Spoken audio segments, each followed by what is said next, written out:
mardi 31 décembre 2024, l'église de Boaké a organisé sa traditionnelle nuit de festival de louanges et d'action des grâces. C'est le collège Le Jourdain 6 au quartier Air France 3 qui a servi de cadre pour cette rencontre annuelle qui a débuté à 22h. Des moments intenses de prière, des témoignages d'action des grâces, la prédication de l'évangile et bien évidemment la louange assurée par une équipe toujours dynamique des chômeurs ont marqué la nuit de la traversée du 31 décembre 2024 au 1er janvier 2025.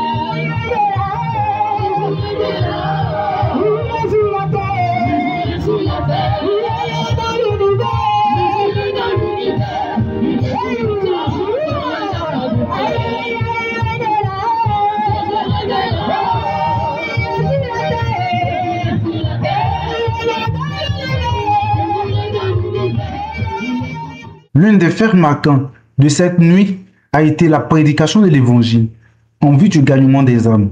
À travers le passage de Marc, le chapitre 4, du verset 1 au verset 20, le pasteur Thio Kimielmon, leader de la région spirituelle du Béquet, a exhorté les personnes conviées à donner la vie au Seigneur Jésus-Christ. À l'issue de cet appel, 13 personnes ont accepté Jésus-Christ comme les seigneurs et les sauveurs personnels. À minuit, marquant le début de l'année 2025, les saints ont été conduits à présenter les objectifs de l'année au Seigneur, puis à se présenter mutuellement les vœux pour cette nouvelle année. À cet effet, une collecte spéciale a été organisée pour permettre aux saints d'offrir à leur Dieu, en guise de reconnaissance de tous ses bienfaits pendant l'année 2024, une offrande d'action des grâces. La soirée a également été marquée par l'ouverture officielle de la vente pastorale, au cours de laquelle plusieurs saints ont acquis le livre La vraie repentance du professeur Zacharias Tané-Fomor, père fondateur de la CMCI.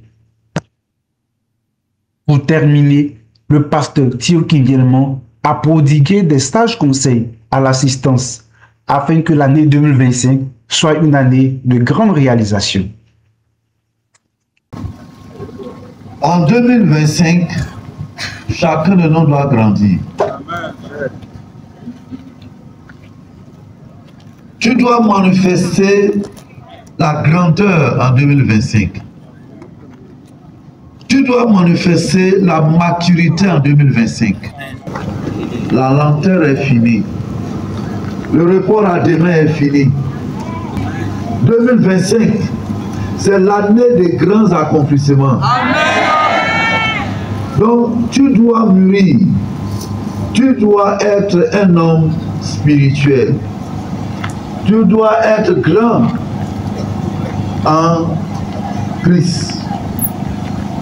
La maturité spirituelle doit être manifestée. Rappelons que cette grande nuit de louanges et d'action des grâces a enregistré la présence de plus de 1500 frères venus de tous les quartiers de la ville de Boaké, qui avaient à cœur de témoigner leur reconnaissance à ce Dieu grand et fidèle, qui les a transportés de 2024 à 2025 sur ses ailes d'aigle. C'est dans la joie, la reconnaissance, la ferveur que les saints ont regagné les domiciles aux environs de 6h30.